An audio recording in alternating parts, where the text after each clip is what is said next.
అందరికీ నమస్కారం అండి. సర్దుకుపోవడం అనే ఒక చిన్న కథ గురించి ఇప్పుడు తెలుసుకుందాము. సర్దుకుపోవటము, మౌనంగా ఉండటము, కోపాన్ని అణుచుకోవటము ఇవన్నీ ఎలా సాధ్యమవుతాయి? ఒక దంపతులు చాలా అన్యోన్యతకు రూపంగా ఉన్నారు. 50 ఏళ్ల వారి దాంపత్య జీవితంలో ఎలాంటి కలతలు, కలహాలు లేవు. వినగానే ఆశ్చర్యం కలిగినా అది మాత్రం నిజము.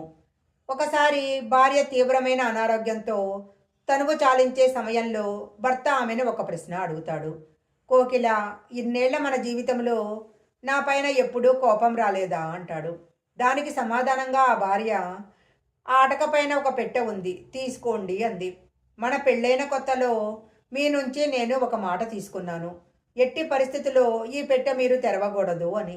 ఇంతవరకు మీరు నా మాట మన్నిస్తూ వచ్చారు. ఆ విషయంలో మిమ్మల్ని మెచ్చుకోకుండా ఉండలేను.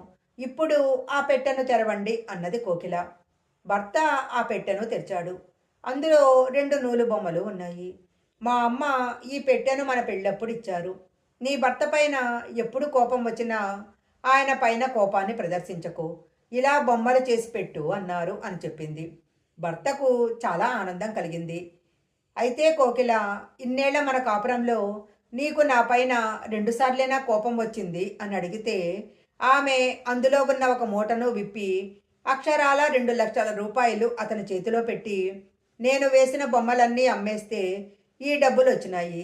ఇవి తీసుకొని నీ జీవితాన్ని కొనసాగించు అన్నది. అరచి విడిపోకూడదు. అహంతో కొట్టుకోకూడదు. ఆవేశం, కోపం వచ్చినప్పుడు వాటిని ఎలా అణుచుకోవాలో తెలిస్తే కొన్ని బంధాలతో శాశ్వతంగా ఉంటాము అని చెప్పింది కోకిల. జీవితంలో మనకు నచ్చినవన్నీ ఒక్కచోటే ఉండవు.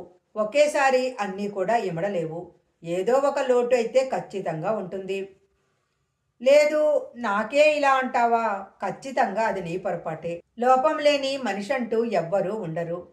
అలాగే లోటు లేని జీవితం అంటూ కూడా ఏదీ ఉండదు.